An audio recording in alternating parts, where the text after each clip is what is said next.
Assalamualaikum warahmatullahi wabarakatuh. Ya, selamat datang lagi di penjelasan kuliah audit, yaitu tentang audit risk.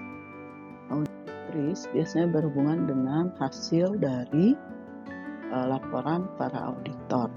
Ya, pengertiannya di sini adalah jadi risiko audit atau audit risk adalah risiko bahwa auditor mungkin tanpa sengaja telah gagal untuk memodifikasi pendapat secara tepat mengenai laporan yang mengandung salah saji material.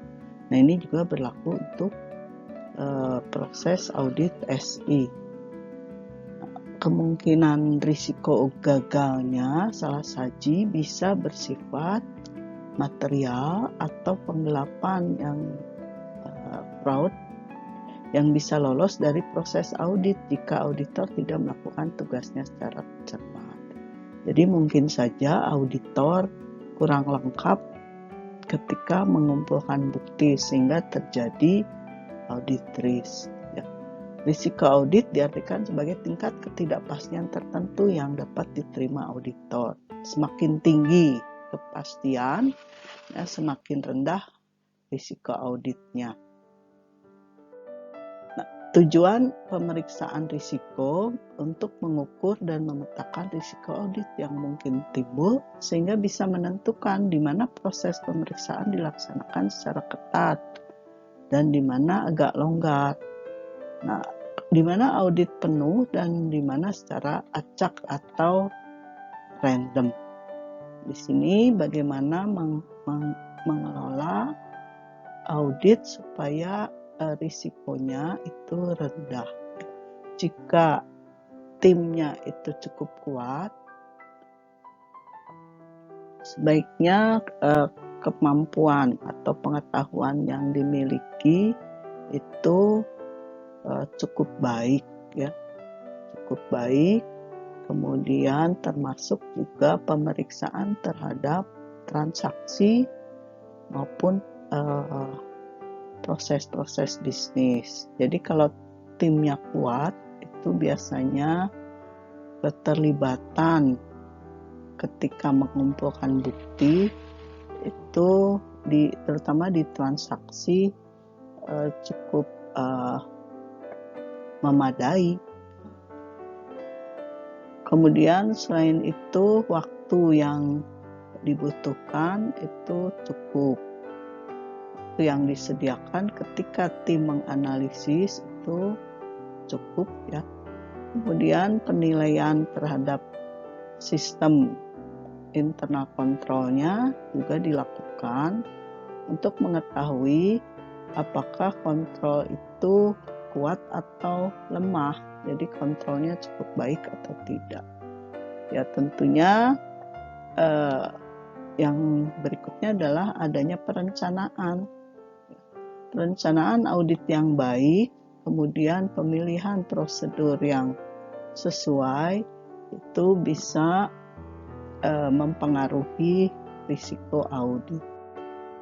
Ada 3 jenis risiko audit, yaitu inherent risk yang berhubungan dengan kondisi perusahaan, ya.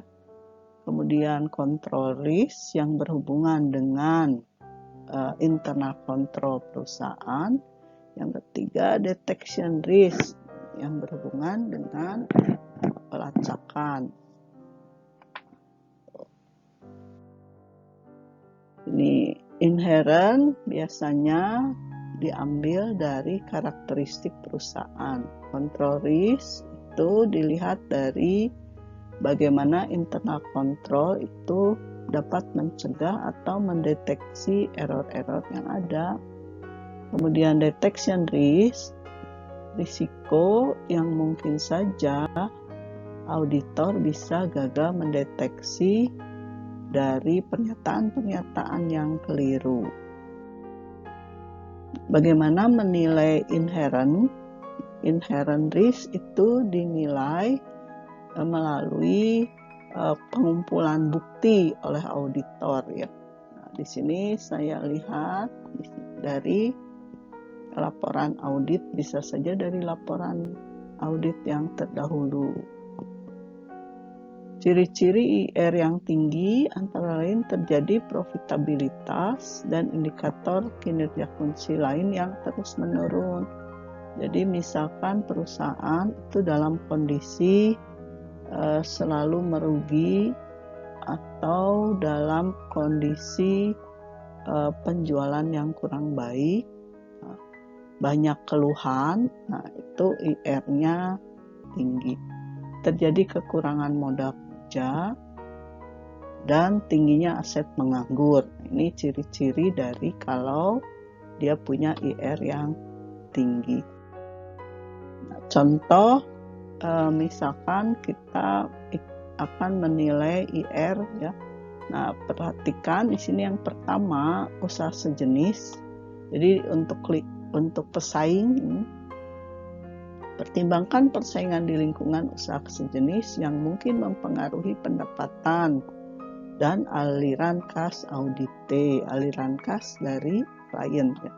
Misalkan faktor persaingan itu mungkinkah audite kalah dalam persaingan sehingga revenue-nya menurun. Ini kan mempengaruhi pendapatan ya. Kemudian dari kompleksitas, periksa metode pengakuan pendapatannya apakah mengandung kompleksitas yang berpotensi jadi risiko atau tidak. Jadi kalau perusahaan yang kompleks itu bisa menimbulkan IR yang cukup besar ya. Yang ketiga adalah kesulitan dalam menakar akurasi perhitungan. Nah, untuk memeriksa besarnya nilai revenue, pendapatan dipengaruhi oleh perhitungan yang akurasinya sulit diukur. Misalkan menggunakan cadangan bad debt atau catatan-catatannya kurang baik. Nah, ini juga menyebabkan IR yang tinggi. Yang keempat, salah saji pada audit sebelumnya. Ya mungkin perusahaan pernah melakukan audit, namun laporan auditnya ini kurang baik ya, salah saji. Nah, ini bisa dipakai sebagai bahan pertimbangan. Betulnya mengadopsi dari audit keuangan. Kemudian yang kedua adalah control risk, adalah risiko yang bisa timbul akibat kelemahan sistem pengendalian internal.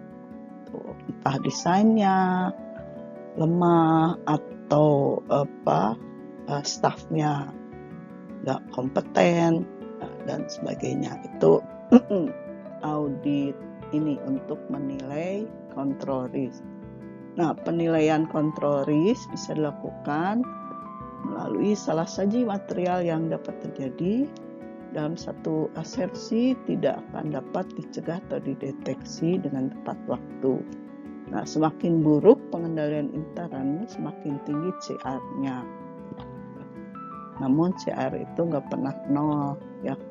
Yang namanya risiko itu tidak pernah nol, makanya harus perlu kendali.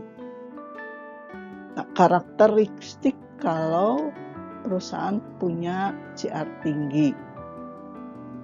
Struktur organisasi yang nggak jelas, pembagian tugas juga nggak jelas. Yang kedua, lemahnya pengawasan manajemen ya, terhadap operasional. Kemudian misalkan tidak ada level otorisasi, ya ini berhubungan dengan pembagian tugas ya, job desk-nya nggak jelas. Kemudian yang ketiga, tidak ada ini auditor internal dan komite audit. Ini bisa dipastikan CR-nya juga tinggi. Yang keempat, pengendalian internalnya lemah atau tidak efektif. Selanjutnya, untuk pemeriksaan SPI bisa kita lihat dari yang paling klasik itu ada nggak pemisahan tugas pada departemen yang berpotensi terjadinya penyalahgunaan aset, ya, fraud. Nah, kombinasi dari IR dengan CR disebut risiko salah saji yang sifatnya material. Bagaimana menilai sekarang DR, detection risk.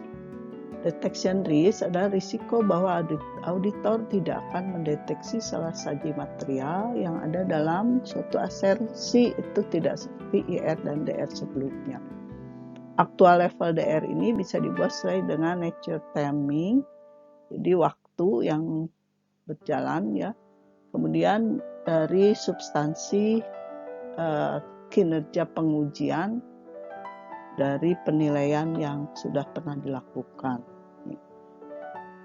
DR adalah risiko yang bisa timbul akibat kegagalan auditor dalam mendeteksi adanya salah saji yang sifatnya material atau juga penggelapan, penyalahgunaan.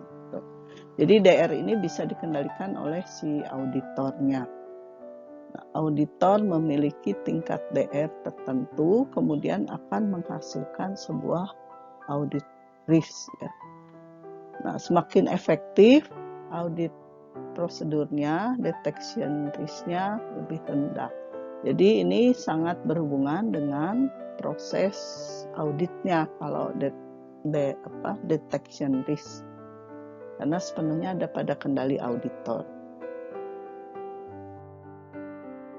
Nah, 4 faktor yang mungkin berpotensi menghasilkan DR yang tinggi adalah ketika menggunakan prosedur tapi salah mengaplikasikan. Yang kedua, salah menginterpretasikan hasil.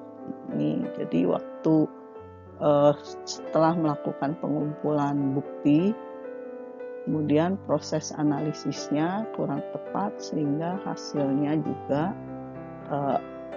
tidak sesuai. Ya. Yang ketiga, salah ketika milih metode ujinya.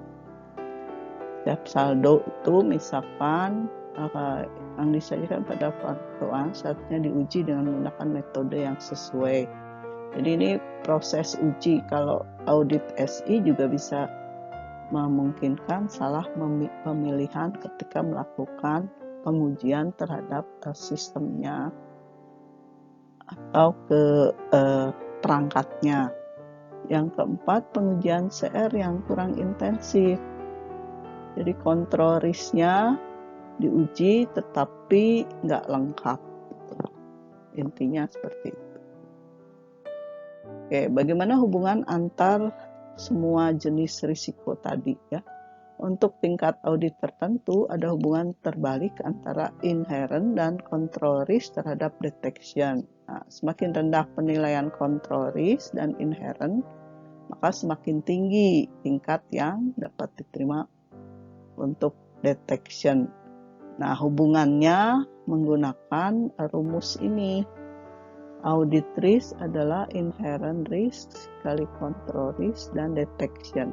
Jadi biasanya yang dicari itu adalah ini, seberapa efektif, jadi detection risk ya, seberapa efektif audit dilakukan ketika inherent risk-nya ada temuan, control risk-nya ada temuan, dan audit risk yang diharapkan itu rendah.